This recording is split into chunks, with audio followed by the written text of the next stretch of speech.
last week we picked an album out of the bucket, and we only did one because we did the covers thing. This is one of my suggestions, and the album is Alice Cooper's From the Inside. This album, it's Alice's fourth studio album, released November 17th, 1978. So we're going back a ways on this one. And this is a concept album about Alice Cooper going into dry out. So he thought. Correct. But rehab in the 70s wasn't like rehab today. Alice was sent to an insane asylum in New York. And he spent a significant amount of time there. Every character on this album is based on a real person that he met in the asylum. Mm-hmm. And that's going to come into play a little later on. Some of the shit on this album is absolutely fucking astounding. So let's get right into this. Oh, wait. Go ahead. Marvel Comics. Marvel Premiere issue number 50. Featuring Alice Cooper From the Inside. Really? They had a comic.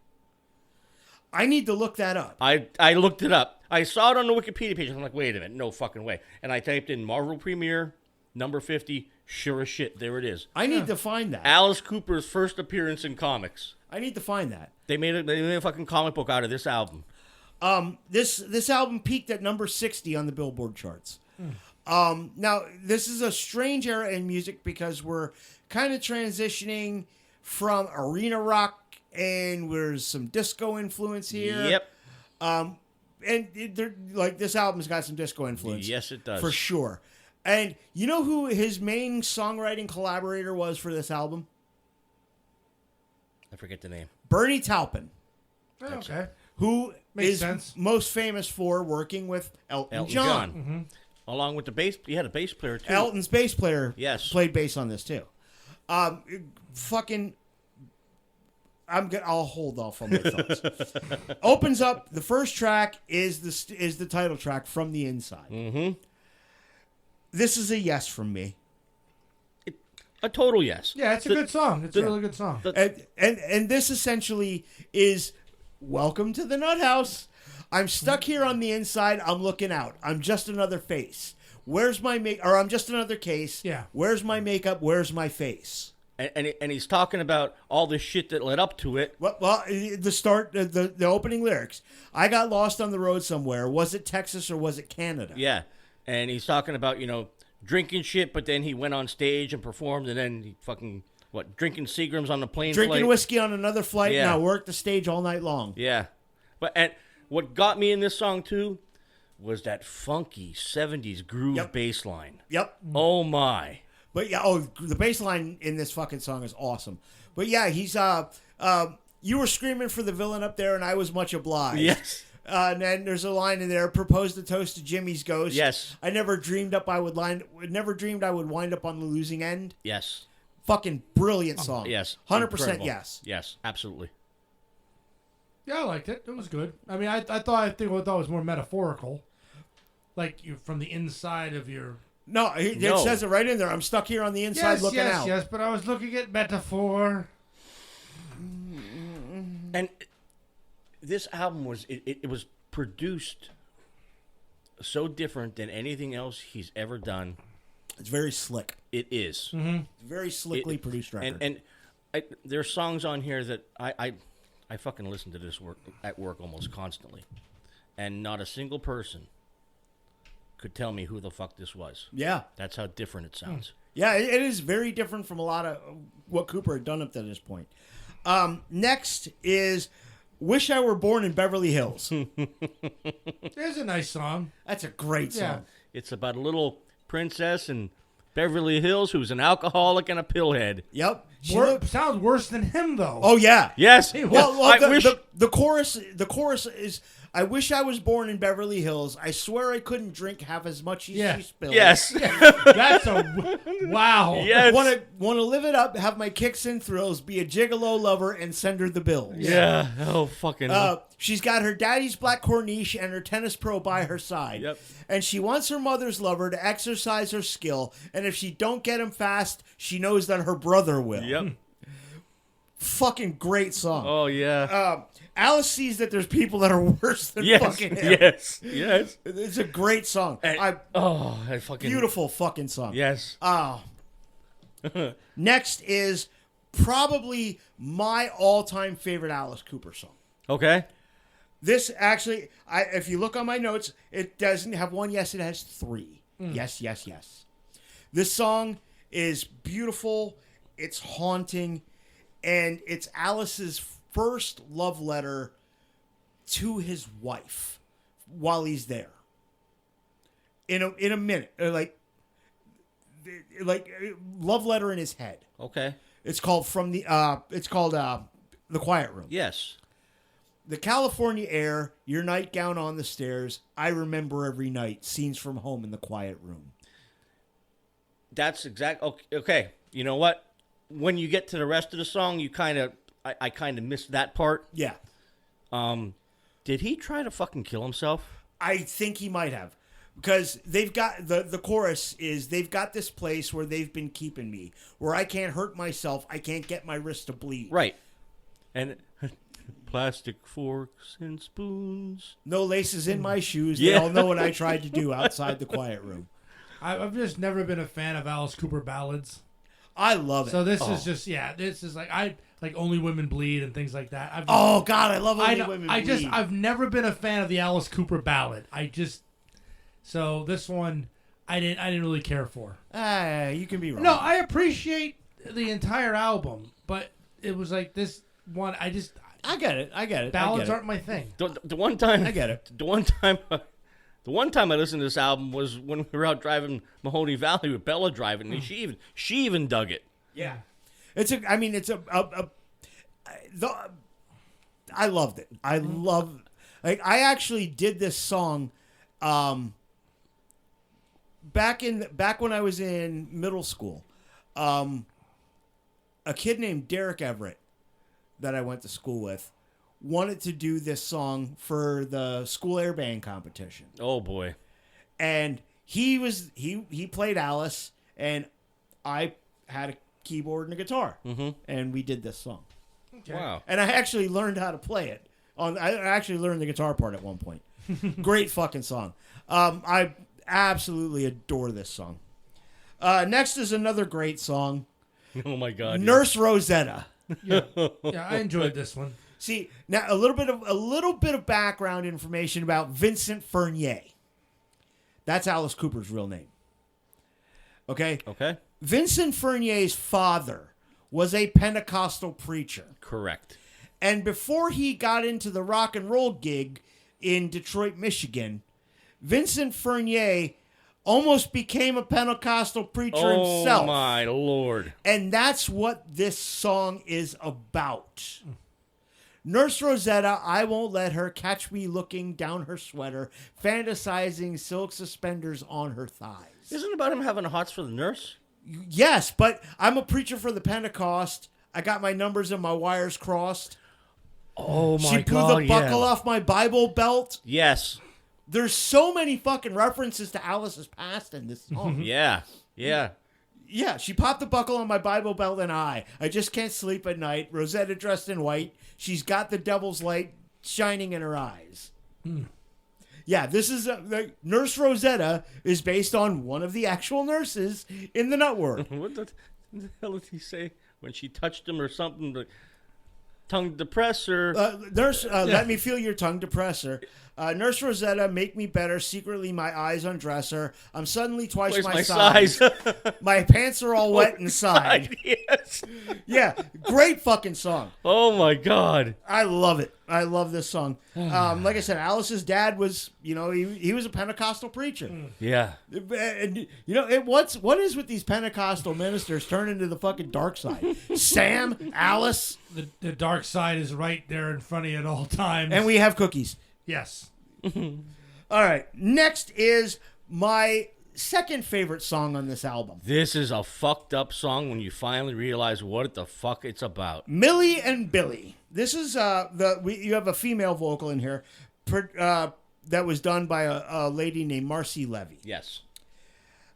The moral of this story, of the story of Billy and Millie, is there are two pure types of love in the world.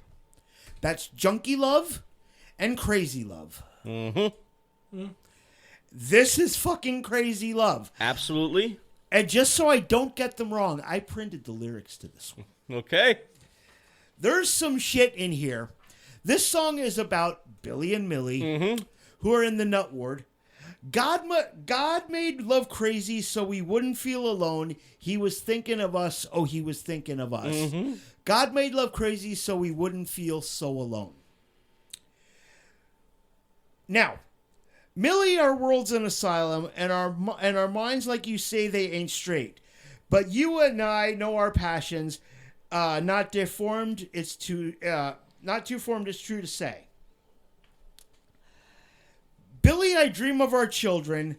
They're frightening and gruesome and sad, and I don't want them growing inside me. There's no price for the love that we had. Okay? Billy and Millie are a pair of murderous lovers. Their victim was Millie's husband, Donald. Correct. We find that out later on. Yes, we do. Oh, Billy, it's fresh in my memory. The night that it had to be done. You with your pickaxe and scissors, and you with your shovel and gun. And then Billy comes in, and I liked your late husband Donald, but such torture his memory brings, all sliced up and sealed tight in baggies. Guess love makes you do crazy things. Yes. And when they mention about the trunk of his 68 Oh Olds, yeah. Hang on. the body parts must be in the trunk. Yeah, Billy, my mind seems to wander of the events of a night long ago, driving alone with our guilt well concealed in the trunk of your 68 Olds. They cut her husband to bits, put him in baggies, and stuffed him in the trunk. This song really reminded me of the movie Natural Born Killers. Yes. Yes. Well, I think Oliver Stone might have copped a bit of his inspiration. And I called this one disturbingly beautiful. Yes, it really is. It is. It's because musically, it's a fucking beautiful song. Her voice is incredible. Oh yeah. Marcy Levy's voice is amazing.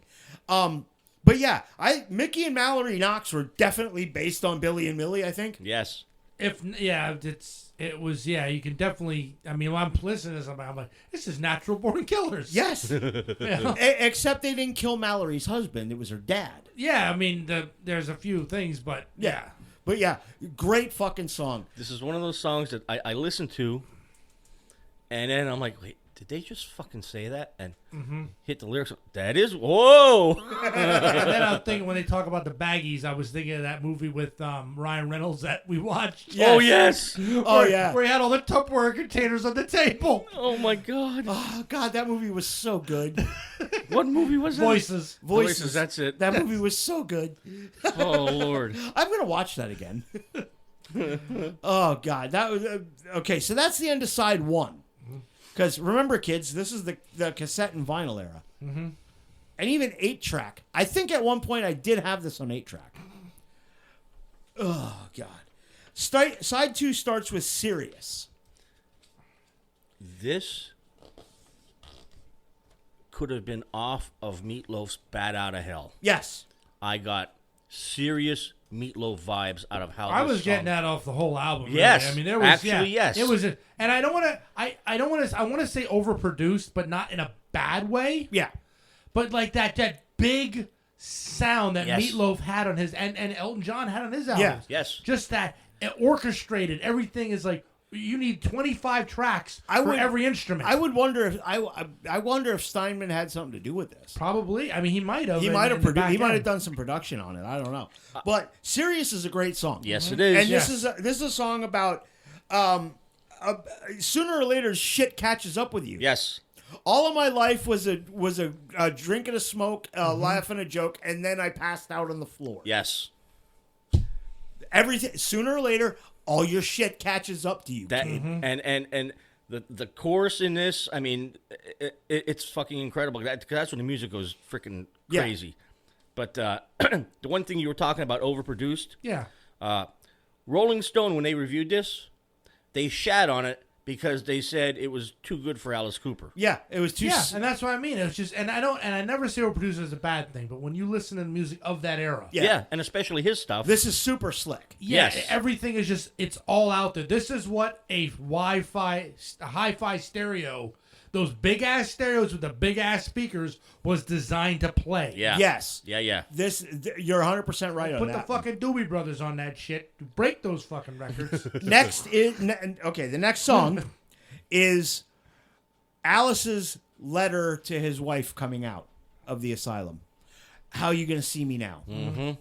Please don't see me ugly, babe. This is a beautiful song. Yes, it and is. this legitimately was Alice's concerns coming out. Is is my wife still gonna love me? How are you still gonna love the man when the man gets home? Yep. It's a beautiful fucking song. I know you don't like You don't figure, like yeah, Coolest because Ballads. because a ballad thing. It just happens. That Yeah. way. I not looking at it as a ballad. I'm looking at this whole album as a story. Yeah. And this is him contemplating shit. I'm gonna come out of here a changed man. Is she still gonna love me like you said? Yep. Changed. Yeah, and it's a fucking Sincere song. yeah. It's very very. This whole album was super well written. I mean, Bernie Taupin is a great lyricist. Look at the shit he did with Elton John over the years. Yeah. But him and Alice got together on this and put together some absolute fucking bangers. Fucking knocked it out of the park. Oh yeah, 100%. And how? Well, I mean, it's Rolling Stone, so I don't give them much credence. I don't give their opinion much credence. But critically, this record was panned. Yes. This and it wasn't just by Rolling Stone. And I'm gonna say this now because I've been wanting to say it since the beginning. This has to be the greatest album I've never fucking heard of in my entire life. Yeah, All right. there you go. I know what I'm talking about occasionally. You did this. All right, next song is about a fucking dog. Veronica is Alice Cooper's dog. The song is called "For Veronica's Sake." Okay, that's what I initially thought. But today, when I listened to it again, it seemed like there was a lady that was strapped up and chained up, and she was screaming and bitching because her dog was in the kennel. Yeah, you know what? It might have been her dog and not Alice's dog, but the song is about a dog. A dog, yeah. Yeah. Yeah, the lady was screaming because it was like she was chained up or tied up or something like that. And Yeah. That's all she cared about. Strangely enough, this is my favorite song on the album. It's a great song. Yeah. and it just has such a great rock feel. Oh, yeah. It is that pure 70s rock. Yeah, yeah. But like I said, at first I thought, okay, this is Alice Cooper singing about his dog, but I'm thinking, no, wait a minute. And then today when I listened to it, I read probably into it a little bit more. I'm like, no, you know what? I think this is a fucking another patient. It was a fucking nut job, just A furry. crying about her fucking dog. Alleged. Next, a song that hits very close to home for me. The song is called Jackknife Johnny. And the reason that this one hits close to home to me is it's about a vet suffering from PTSD. Correct. And there's a bond between veterans that nobody else will ever understand. Every veteran is my brother or sister, everyone. And, the ones that went through way more shit than I did, and are suffering from PTSD, I have so much fucking empathy for them because they were put into situations Oh yeah. that were, that are no matter the outcome, it's really unwinnable. Correct. And Jackknife Johnny was a vet that he met, was a veteran that he met in the Nut Ward. Now, do you think Jackknife Johnny was the janitor? I think he was a trustee. Okay. I think he was a trustee patient. But he was on drugs. He was medicated. Yeah, Yes. meth and the fuck else? Well, he was on meth and shit, but morphine. That's it. He was on morphine and meth before he got there, is what I think it was. But I think Johnny was a trustee patient. Okay. Because they talk about him mopping the floors and this. and Yeah, that. yeah. So I And think, then another point being chained up, and I was like, well, wait a minute, what the fuck? yeah, I think he was a trustee patient. But it was about, he sleeps on a bed while his friends sleep in wooden boxes. Yes. Yeah. That once again, a lot of veterans who came back, and he was a Vietnam vet. Yeah. Johnny was a Vietnam vet, and a lot of combat vets that do get to come home, they have survivor's guilt. They have survivor's guilt. Why did I make it home, but X, Y, and Z didn't? Yeah. And this is it's a great song, and this one really hits. And he brought a girl back from Vietnam. Yeah, he brought a girl. He married a all of the World War II vets would call her a VC. She may not have been VC, but she was Vietnamese girl. Got you. I mean, the VC were the Viet Cong, were Correct. the people that they were fighting. Correct. So I Yeah. don't know if she was VC or if she was just Vietnamese. Yeah. And All right. But the guys during the Vietnam era that did bring girls home, and a lot of that happened, yeah. they really took shit from older veterans because that's the fucking enemy. Yeah. I got you. Because in World War II, you didn't see a lot of guys coming home with German girls. Yeah. No, you absolutely did not. Yeah. But yeah, I absolutely... Chef's Kiss, Alice. Great song. Great song. Well, wasn't there a thing for Vietnam that if you're married, you couldn't get drafted? No. No. You could still get drafted. One of the draft deferments was only child All thing. right. Or only son thing was a thing. I during Vietnam. could have sworn there was something that There might have been because I did hear. I read a story very recently that somebody got out of going to Vietnam by getting married. It could be. I don't know. I know a lot of people ducked. A lot of people ducked the draft by going to college. Yeah, but it was somebody famous that I cannot recall, but they got married quick to avoid the draft. Yeah. I I don't know. It's possible. I read a story one time about a guy that would take a cold spoon and he would hook it up to a battery and put it up to his chest. And every time that he put that cold spoon up to his chest, his heart would, flutter. Yeah. So he gave himself an arrhythmia. So that whenever the doctor took the stethoscope and put the cold metal up to his chest, his heart was used to going like Pavlov's dog. Yeah. His heart would automatically do that. Huh. That's fucked up. Yeah. Now, my father, I know a couple of his friends, well, him and a couple of his friends signed up. He was going to be a helicopter pilot. But he couldn't go because he actually did have an arrhythmia. Ah. But he could have been a vet. Yeah. Fucking A. Moving on. Last song of the album. Inmates, we're all crazy. The moral of this story is we all have a little bit of crazy in us. Yeah. Yes. We're all. Crazy is a sliding scale. And it's also a subjective scale. Something I think is completely normal. You may not. Something that these guys think is completely normal, i.e., enjoying Disturbed's music, I think They're crazy. is fucking asinine and slightly crazy. Yeah, I think this one was a great one to end the album. I mean, Oh, it yeah. was, it was Absolutely. big. It was Yes. big. Huge sound. Yeah, and it was just a room-filling sound. I said, this was the way to end this album. Yeah, this is like Motown Wall of Sound. Bit. Yeah. Yeah. Yeah. Good stuff. So, what are your final thoughts on the record, Jim? I will say once again, there wasn't a stinker on this whole album. I loved the story in each and every single song. I'll repeat myself. The greatest album I never knew existed.